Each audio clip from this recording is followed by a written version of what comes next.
Welcome champions of Warframe. Today is the day where Baroketeer bring for us the mod drop chance booster. We all know ENDO doesn't get affected by the normal booster that you get from the market, but it affects from this one. So I thought about making for you the guide today because many of you gonna get the booster and they're gonna start, okay, how I farm ENDO, which is the best way? Should I go here? Should I go there? So I'm here to help you. And this video is not gonna be about farming the bounties, doesn't matter where, Zariman or Deimos or whatever, as they are very good place to farm, and yet it's gonna not about selling your Ayatan, nor about Archon Hunt or the sortie. It's gonna be about the arena, and we all know going to the arena requires some kind of synergy, so I'm helping you with that. So let's start from bottom up. We start from Baroketeer. This is what I'm talking about. 3-day mod drop chance, 500 ducats, 175 credits. You can of course get multiple of these as much you want actually, and this is very expensive.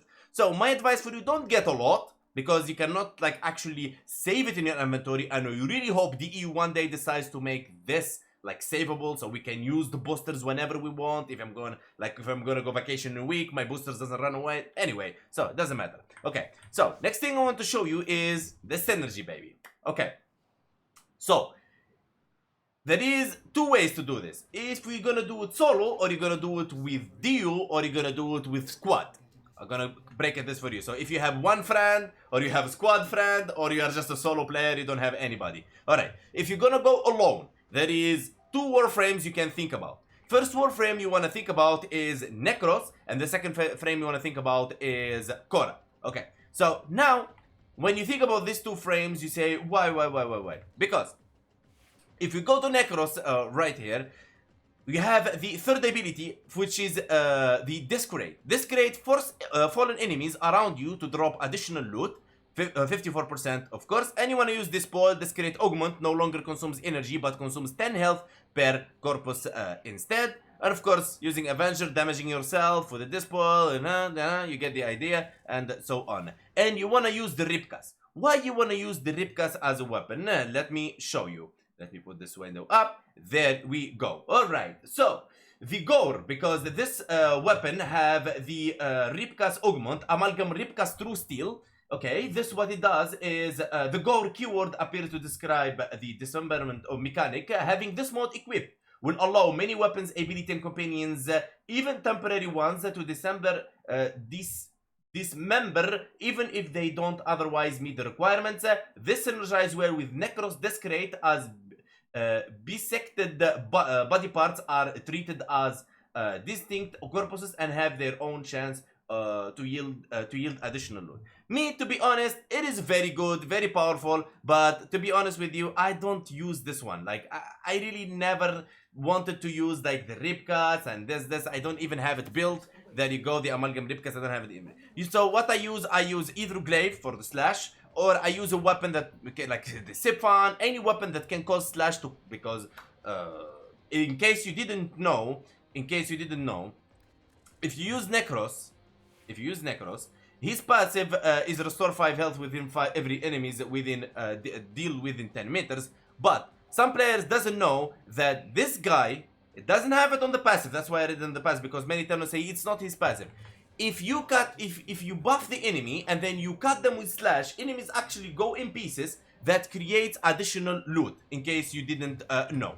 Okay, so moving next. Now, if you're gonna go solo now, you're gonna go with Korra. Okay, I'm gonna show you the Zhou sword. Of course you can use Amphis, but so on. There you go. Why Korra? Because the Proliferating Strangle Dome. This Proliferating Strangle Dome have a 65% chance of dropping additional loot. Boom, boom, boom. Here is the build. Okay?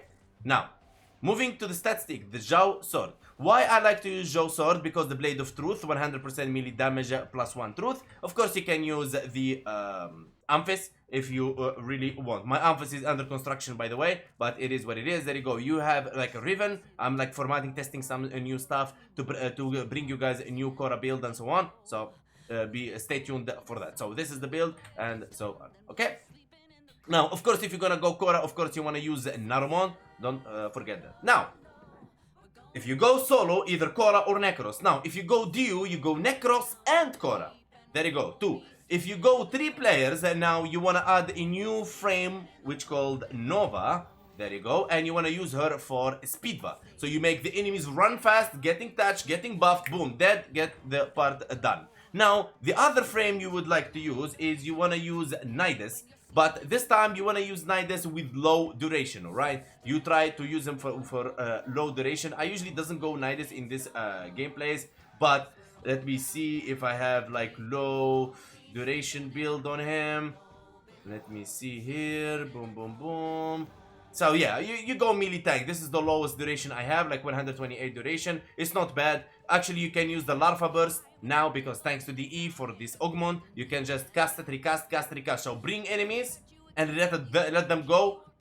Bring enemies, let them go. The idea is you bring enemies, the Peripherin catch them, the Necros buffs them, speed buff boosts their speed, and they are there, and boom, boom, shriky, boom, everyone is happy. Now, the question is, okay, Hank, now we know what we do with what. Now, where should we go? Where should we go? We should go to, let me see, to the arena. Yeah, the arena, not Ceres, you should go to Sedna. Alright, Sedna, you have the Yam and you have the Yoduyanoi. Okay, so for me, you can go either of them, depends on what you want, but I prefer really to go to the higher one. Of course, higher levels, better loot, you know, that mechanic and stuff. So you go to Voodoo Yoanoi, solo or with players, and of course you're gonna be checking the recruitment because a lot of players will start looking for ENDO farming. Look at that, look at that. Mita Loifi, looking for Steel Path Arena, ENDO farm, looking for Nidus and Necros. There you go. Now say Hank didn't help you out. Look, I have Necros if anyone need him for ENDO farming. Look at that. People are looking for ENDO Steel Path. I am Korra with boost. So now when you see this requirement, you don't go like, oh, what is this guy's doing? What's going on? What is this? No. Because you follow Hank, baby, you're gonna walk like a boss. Yeah, baby, I know what's up. I know what's going on, yeah? So there you go. You're prepared. You're ready to join the recruitment chat. Just go build them up. Build these frames I just showed you in case you don't have them, or choose one of them you have. Maybe you have it built, maybe not. It doesn't matter, but you are ready and you're hooked to farm your ENDO. Thank you guys so much for watching. Don't forget to comment and like for more.